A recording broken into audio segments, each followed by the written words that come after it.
Okay, so first order of business, I give Max permission to post this video and all of the images in it for ease of viewing for the visually impaired or whatever.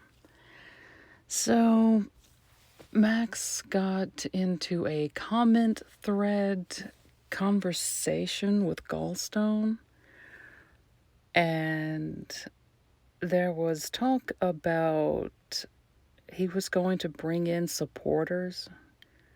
Gallstone was going to have supporters there, I guess, supporting his criminal behavior. I don't know exactly what the idea was that they were going to be supporting, but anyway. Max had shown me some things that he had said in this comment thread, but before the first supporter got there, the entire comment thread had been heavily altered. Everything that Max showed me that he had said in the comment thread, those were deleted. Not all of them, but all the ones that, that Darth Stone didn't want anybody to see. And Stone's comments, every single one I checked, view edit history, view edit history, view edit history. And I picked out random ones to see what kind of changes had been made. And yeah, they were heavy edits. They were added paragraphs, removed paragraphs. They were just very heavily edited. So that whole thing was pointless, but that's okay. I'm here. So, yeah, and I have no doubt, since he copies everything I do, that shortly after this video goes up, he's probably going to do one himself in the exact same kind of format. I mean, I just watch. I bet he does. I really do. So, some background. I met him a long time ago. I had a GTA 5 gaming group, and he wanted to play with us. I let him play with us. And he developed a crush, fixation, obsession, take your pick. They all apply, whatever. And I tried being nice to this kid, and I had a few talks with him about how he does not actually love me, that he just latched onto me. That's the term I use. I said, "You've just latched onto me because I'm older." I didn't know how much older I was, but it was obvious he was a lot younger than I am. And he latched onto me for whatever reason. Things going on in his life, trouble at home, girlfriend issues. No idea, but I told him that you don't want what you think you want, and I cannot be what you think you want. So that escalated. The more I rejected him, he just went nuclear, attacking me, my friends, my family, publicly, online. He jumped our game one time. Facebook was crazy. Insults, lies. Same exact thing he's been doing all year. So, yeah, same kind of thing. He has not changed in all this time. We unfriended him. We didn't include him. We reported him. We blocked him on PlayStation. We reported and blocked him on Facebook. I mean, just like the moderator from Clown Girl Honk Heaven, where Stone got banned from. Quote, "You upset people and got deleted." Unquote. So, same situation years later on that. But yeah, he would just make new accounts to get around the blocks. So I tried abandoning my own Facebook, and I made a new one, but one after another. he kept finding them, saying things like, "Did you really think I wouldn't find you?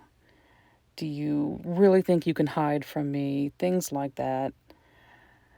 And yeah, at the time, I didn't know the ins and outs of Facebook. I guess my friends didn't either. We didn't know how he kept finding me.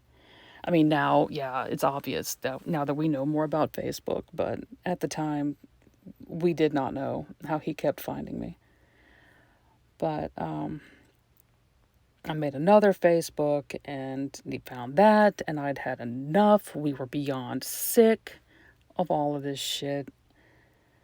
And it was all because I was not interested in him and kept telling him that. And I was just in a really bad spot because all of this was happening. Because Gallstone had decided he was in love with me, and I wanted nothing to do with him, and it was embarrassing. Everyone being put through all this shit because some kid was obsessed with me. So, around this time, my late abusive husband had just recently gotten on Facebook under his real name. And I truly feared that he was this maniac's next stop, because he had said things to make me believe he had my address and my husband's name and all this other stuff. And yeah, it scared me. I had realized that I was dealing with a crazy person. I had hoped it was just, he was just an immature kid with some issues, some things going on at home, but I was starting to get the picture. And at the time, I was fighting two fronts here, and I couldn't do it all. I couldn't homeschool and raise a special needs kid and fight an abusive alcoholic brute daily at home and fight a raging cyberbullying kid with a crush on me who had my address and my husband's name. I couldn't handle all that going on at the same time. I wasn't supposed to have contact with anybody online. I wasn't supposed to use the internet for that. It's a common threat to me that he was going to take away my PS3 and my laptop, and he was going to cut the internet off if he ever found out that I was talking to anybody online. So he didn't know that I was online, but this petulant child, Jake Stone, knew my husband was abusive.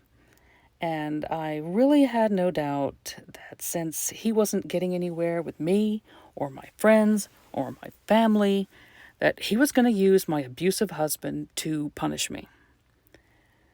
So I just changed tactics and started playing into his B-rated gothic romantic fantasy for my own safety.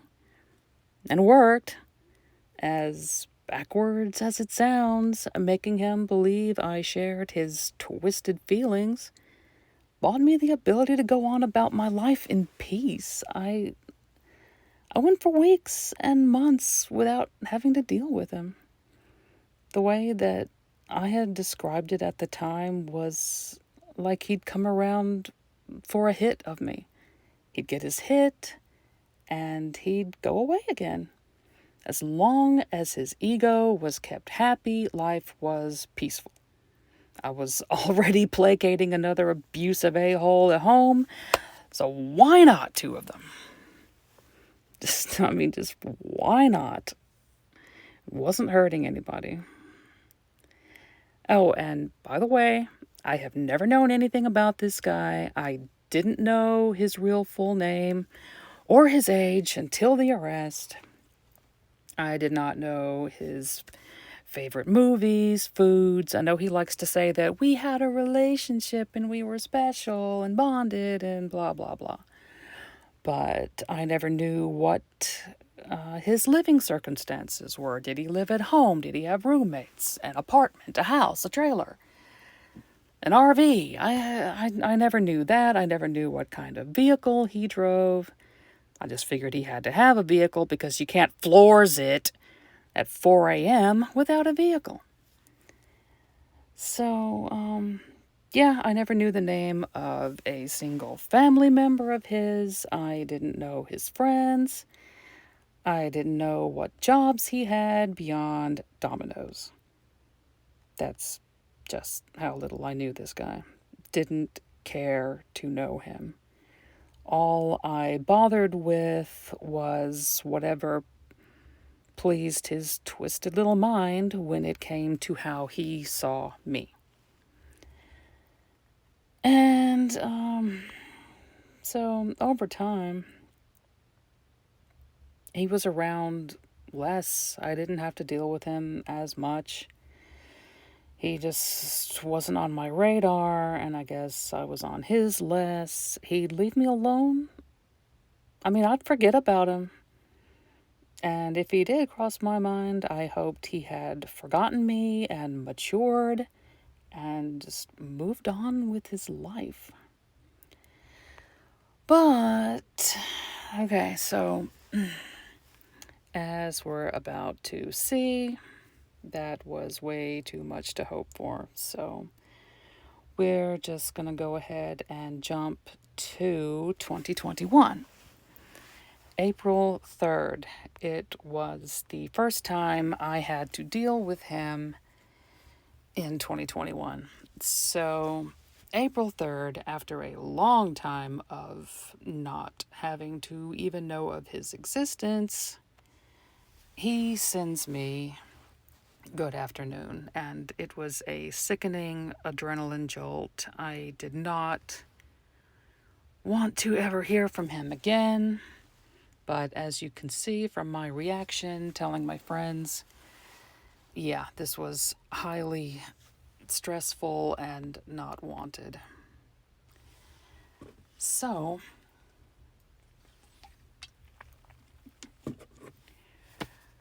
I held off. I dreaded it. I didn't want to have anything to do with him. And I asked him what he wanted. And yeah, this is April 4th now. And as for what I want, I told you outright I want nothing more than to be yours, blah, blah, blah. So, and yeah, also, as you can see here, he's like, I've said this before, and your response was basically a non-acknowledgement overall, or you went on to say something about how you're confused. Yeah, duh, it's called, she's not that into you, but he can't process that. So, he said that he wanted a phone call with me. And I said, can you just text it? And he said no, because he didn't want his girlfriend to get his phone and there be a written record of what he wanted to say. Still, it was not until the next day that I finally gave in and let him have his phone call. So, I re-listened to the phone call earlier, and he wanted to ask me if I had contacted the person he'd been dating. And I said, I don't even know who you're dating. No idea. And he said, well, that's weird because she said you did. And, I just want to ask you if you had. And I was like, no. What name did she give? My real name? My online name? How did she say I contacted her? Was it email, a phone call, a Facebook comment, a messenger message, smoke signals? What did I supposedly do? Oh, I don't know. And I was like, well, what was it that she said that I said? Oh, I don't know. I don't even think it was you. I think it was somebody else. And I'm like, well, duh, it had to be, but he had nothing. Everything was, I don't know. I don't think it was you. And yeah, the whole call was pointless. He went on about how she was snooping in his stuff and he didn't like it. He was posting things and then she would confront him about it, and he didn't like that. And he was afraid he was going to have to close down Facebooks because of her. And that he just wasn't liking it. They weren't going to last much longer.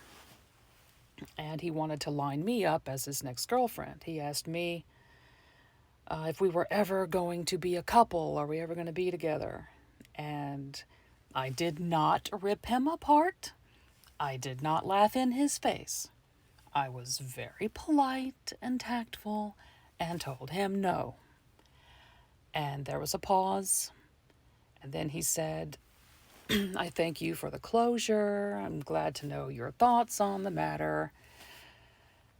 And he said that since I couldn't be what he wanted, that he wanted nothing else to do with me because it would be too painful because of his feelings for me. And I told him I completely understood that.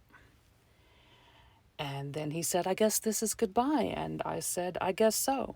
And suddenly, click, he's gone. And I rushed to block him, but he had beaten me to it. He blocked me. And so I was trying to see that as a good thing. It's like, okay, he blocked me. That's good, right? Yeah, so I'm telling my friends what happened. And of course, one of them was like, you know he's going to be back. And I was like, no, just let me celebrate this moment. But you know he's going to come back. But yeah, he actually did come back the day after the phone call. He unblocked me just to be able to say that, which that is absolutely no surprise. That's what he says to anybody, to and about anybody that doesn't agree with him or go along with what he wants. So, but yeah, things were quiet for a little over 6 months. So he had his closure, said goodbye, and here we go. So this is Tuesday, October 19th, 2021. Out of the blue, he heart reacts on something. And oh God, once again, sickening adrenaline jolt. There he is again. I knew he was trying to get my attention, and here is what I found. This video and this message to me. And this video here was to let me know that he had been stalking my PlayStation account where Spotify was publicly viewable. So the previous Thursday, I had listened to that song last on Spotify. So then on Tuesday, he posts this, and he gives me a like on something random to get my attention. So I ignored all this completely. I did nothing. I just let it go, ignored it. So then on November 2nd, I wake up and I see the number on my Facebook notifications, and I'm like, what is going on? Because I'm not that into Facebook. I don't get a lot of notifications. So it was all him. All of it heart reacts on things that I had posted in a public group years before. Years. And I knew he was trying to get my attention. So 4 hours. It was 4 hours when I saw this. And then at the same time that he had gotten my attention, this is what he had left waiting for me. I could walk down your street and you wouldn't even notice me. I cannot be caught. I'm above law, blah, blah, blah. And yeah, I have no doubt that these are lyrics. I'm sure that these are lyrics, but that's what he does when he wants to say something that can be incriminating or threatening. It's incriminating. He finds lyrics to post. So then he can always just say, I just innocently posted some lyrics. I can't help if they read something into it. It was just lyrics. But that's what he does. So I ignored this too. Didn't do a thing about it. So now we come to December. First week of December. And here he is again. And he's wanting to start a new era. And I'm just like, why are you here? Why are you here? So he's going on about blah, blah, blah. Yes, whatever. This, you can read it. You can read it for yourself. So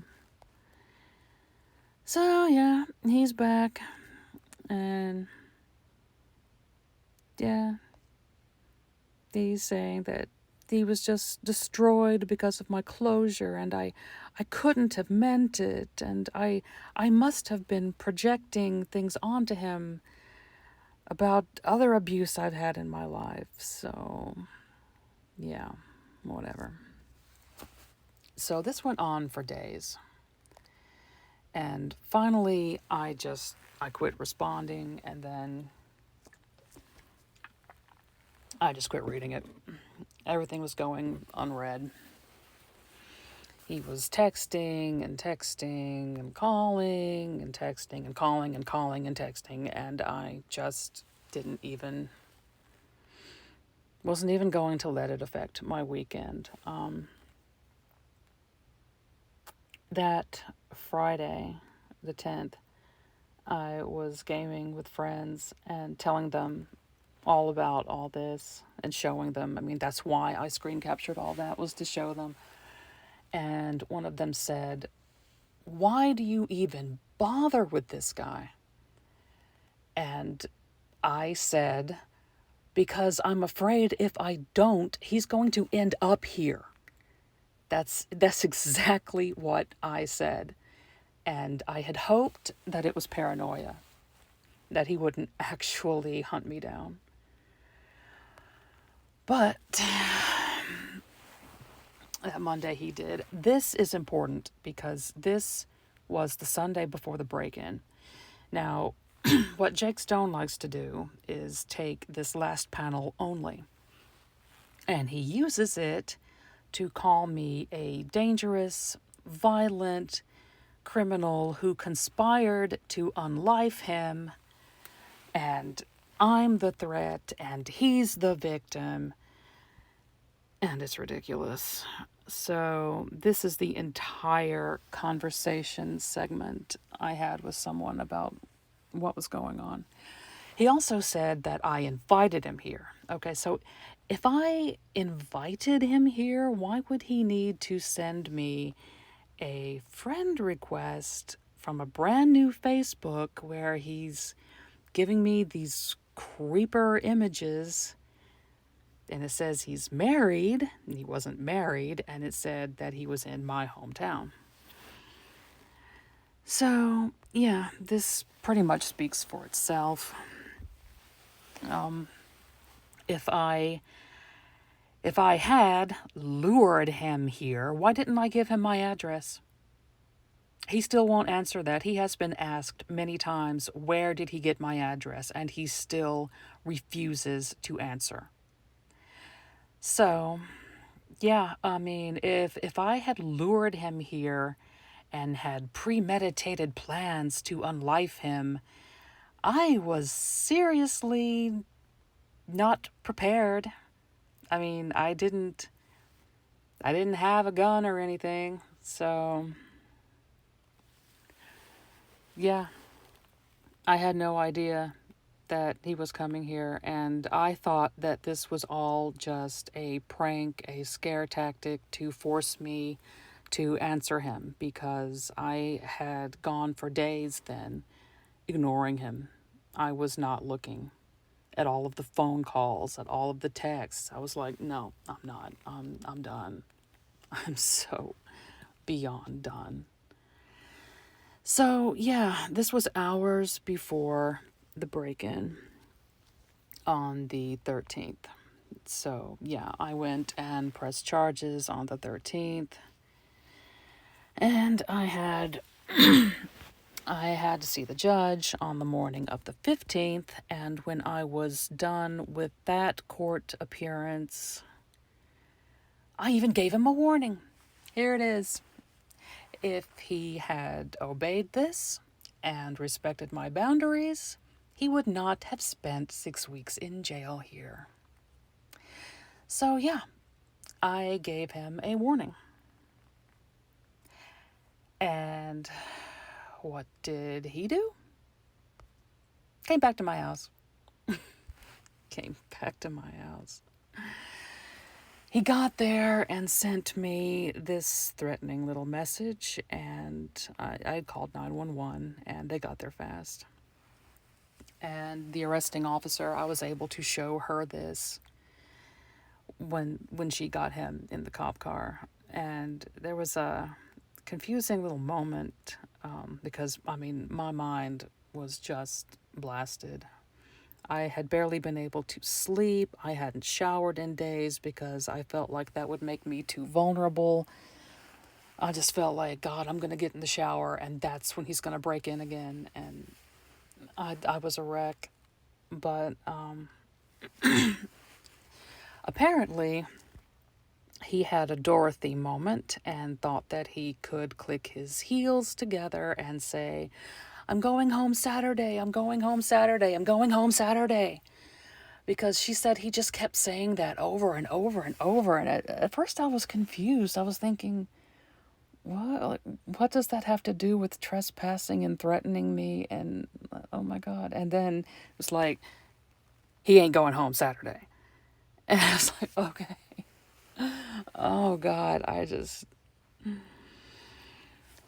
oh God, my brain was just not even there. But they had direct evidence that he had been right at my front door, and other officers arrived. They were very happy to catch this guy red-handed.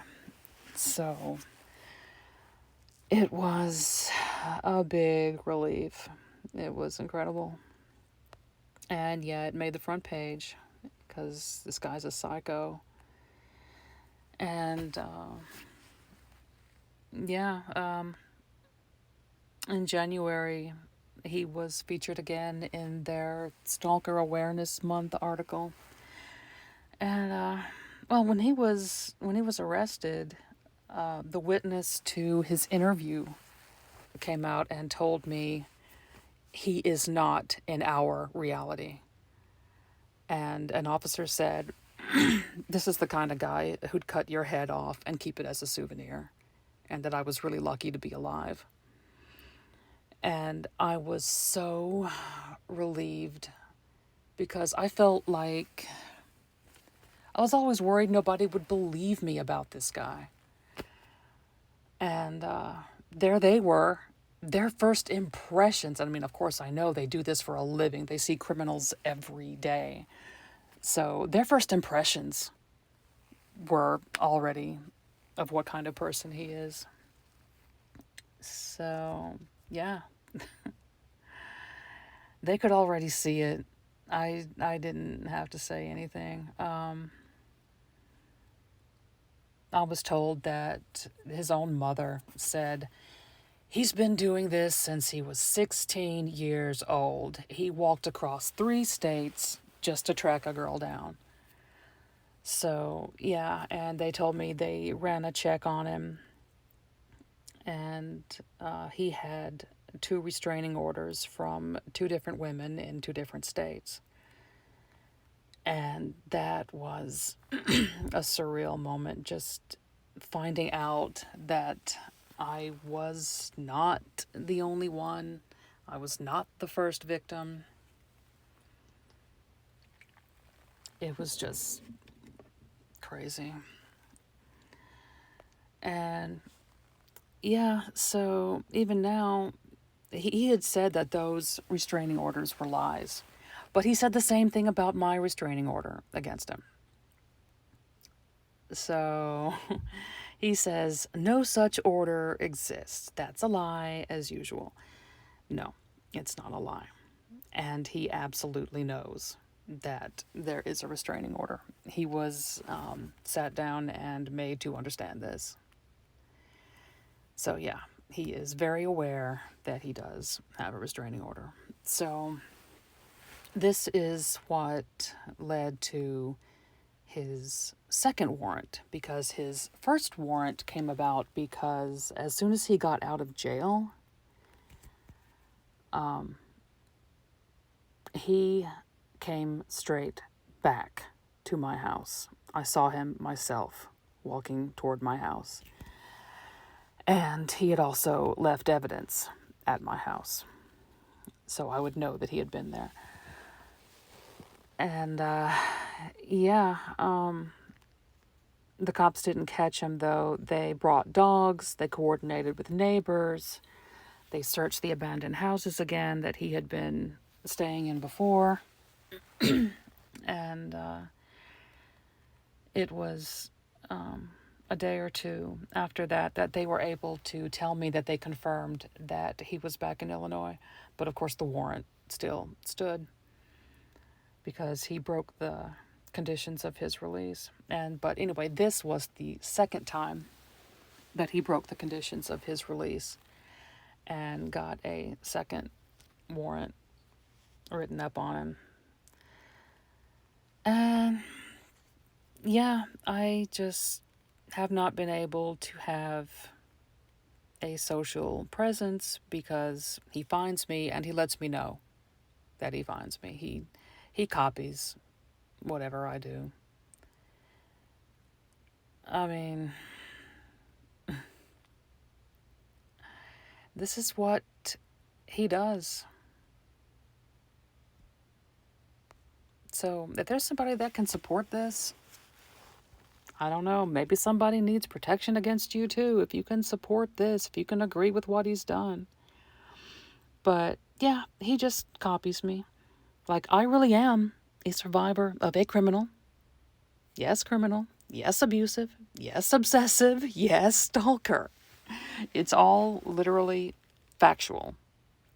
And I am widowed. My husband died earlier this year. Found him myself. And I post an article from a certain website. He has to copy everything. Is he widowed? No, he is not widowed. Did he survive? Well, did he even have a return? He never went anywhere. Did he survive a lethal attempt of violence on his life by an obsessive, entrapping criminal? No. And yeah, I post a link from a website. He posts a link from the same website. He's got to let me know that he's stalking me all the time. So, yeah. And, yeah, that's the most current thing. So, I hope that was enlightening. I hope that some of that sheds some truth on things and doesn't let him tell you more lies, because he's saying that his friends have been scared into silence. They're afraid of me. I'm going to come, I don't know. I don't even know what he's been telling them. But he says that they are so frightened of me that they've been scared to say anything. So, if all of you are afraid of me, there's nothing to be afraid of from me. I'd keep my eye on him, though. And I hope that his family can get him the help that he needs. So, good luck to everybody. I hope his other victims find peace and happiness. My God, we all deserve it. And hopefully he can be brought under control, because he obviously has no control over himself. So, good luck to you all.